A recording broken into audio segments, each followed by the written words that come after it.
Emily, what's on your radar? Well, Washington is a city of kings. It's true the head of our education department is confirmed by the Senate, but whether that person chooses to use their powers wisely, those powers are vast beyond belief thanks to their grip in the education department over the country's purse strings. Now, in every corner of this country, communities are debating the proper social and legal response to the rising popularity of transgender ideology. Yesterday, Biden's education department overruled many of their past and potential future decisions, not with legislation, but with a regulation, and a terrible one at that. We've talked about it here many times. Just about exactly a year ago, as Catherine Lehman was being confirmed to a top post at the education department, I did a radar predicting this is where we would find ourselves if she were to be confirmed. Then we talked about it again in April in another radar when it was abundantly obvious where all of this was headed. Questioning then the Republican Party's disinterest in pressuring Biden to stop this plan. It's probably worth remembering at this point, too, that Republican Richard Nixon was the person who originally signed Title IX into law all the way back in the 1970s. Now, the Obama administration's Dear Colleague letters on Title IX interpretation had three particular flaws. They used an overly expansive definition of sexual harassment, they used an overly expansive definition of sex, and they curtailed due process rights for students accused of sexual harassment and assault. Betsy DeVos walked much of that back during the Trump administration, and even to the approval of more sober observers on the left, the Washington Post editorial board, I think even. The new rule proposed by Biden arguably goes even further than Obama by threatening speech rights, defining misuse of gender pronouns as sexual harassment. Now, many conservatives actually used to decry Title IX as a bureaucratic mess that created more problems than it solved. Now they defend the policy against the left's attacks on sexual equality. But there's probably a good debate to be had about whether Title IX ever really advanced sexual equality in the aggregate anyway, giving bureaucrats vast, easy, almost immediate power that should belong to legislators. So what did these regulatory tweaks do under Obama? They intentionally stripped due process rights from students accused of sexual assault, putting more men and women through horrifically painful kangaroo courts that condemned innocent people and added to the pain of victims.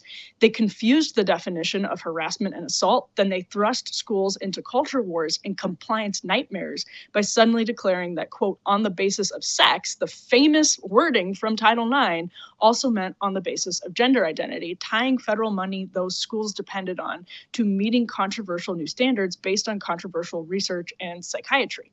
This is where it's made all the more ridiculous. In a call with reporters on the new rules, Education Secretary Miguel Cardona announced the department would be releasing a separate guidance on gender identity and athletics. So if gender identity is the equivalent of sex, as Cardona's rules insist, then there is zero need for separate guidance. But if gender identity is not the equivalent of sex, then it has absolutely no place being added to on the basis of sex in Title IX, which was intended specifically to protect women on the unique biological basis of their sex. It's literally in the law. The left despised few Trump administration officials like Betsy DeVos, but when she revised the Obama-era guidelines that Biden has now brought back, they had to begrudgingly hand it to her. When the Obama guidelines fell apart, even his cheerleaders and media had to begrudgingly criticize him. The Biden administration has absolutely no moral or political incentive to bring back these disastrous rules. We've run the experiment. We know the results. The only people who were happy with those results were far-left activists in Washington, D.C., and Title IX coordinators whose salaries have increased tuition costs and made campuses babysitting bureaucratic hellscapes. Now, how did our firefighters and media cover this announcement this week from the Biden administration? Well, they put the Biden administration's talking points straight into their headlines, as you can see right here.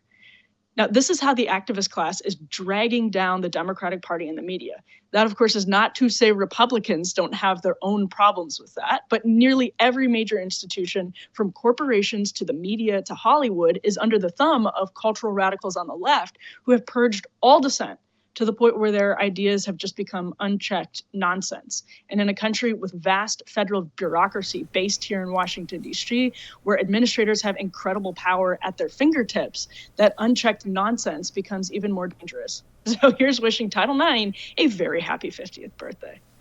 Ryan, I want to ask about that question of political incentives. I honestly cannot explain or understand what the Biden administration is doing here. There was widespread agreement, even on the left, that the Obama era guidelines were bad, that they caused problems, that they infringed on due process rights, and the Biden administration is bringing them back. The only reason I can think of is to placate the sort of activist wing in Washington, D.C. And I think some of that activist wing is probably in the education department and does sincerely believe in this. What's your read on that? What incentive is there for Biden to do this? I mean, it certainly isn't what people are calling popularism, where you look at polls and say, where do you stand on a particular issue? Because, like you said, the DeVos rules, bizarrely, because it was DeVos, were actually pretty popular, and that there had not been sufficient protections for survivors of sexual assault and sexual abuse in the past.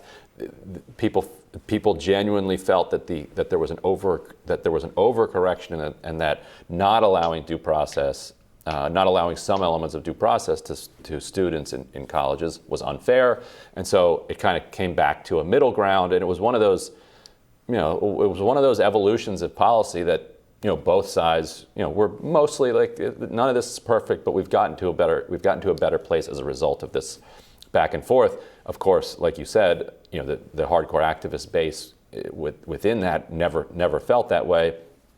Maybe the rest of the folks just kind of moved on and weren't around, and so you had a kind of proportionality question that if you have a small group of people who are extremely passionate about a particular issue, and everybody else has kind of disagrees, but it's not a priority for them, and also on the surface level they agree with it. Everybody's against sexual assault. Everybody's for equality, and so if you can kind of then move your policy through that rhetoric, you're not going to confront a whole lot of opposition, a lot of concentrated opposition. No, I think that's a really good explanation. I remember you said that once before, and it made a lot of sense to me that if this is your top issue and you're that passionate and you're going to push for it, and it sounds, at least in spirit, like it's in the right direction.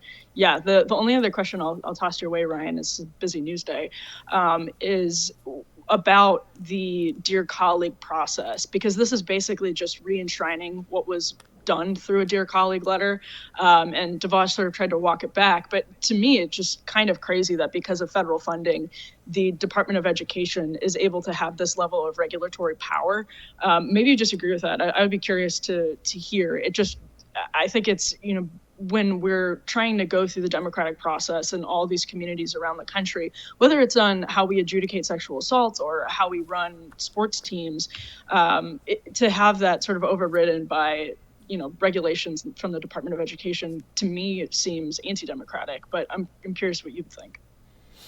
I mean, I think there is a very important role for the administrative state to play, but I think if it gets into territory outside of what people find is reasonable, then you're going to have enemies of the administrative state use those as examples to gut the entire thing.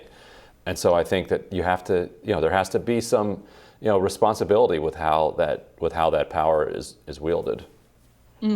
That's a really good point. So, yeah. But you're right. This is an awfully busy day, and Roe v. Wade was just struck down, and so we'll be back in a moment with more analysis of that ruling. Stick around.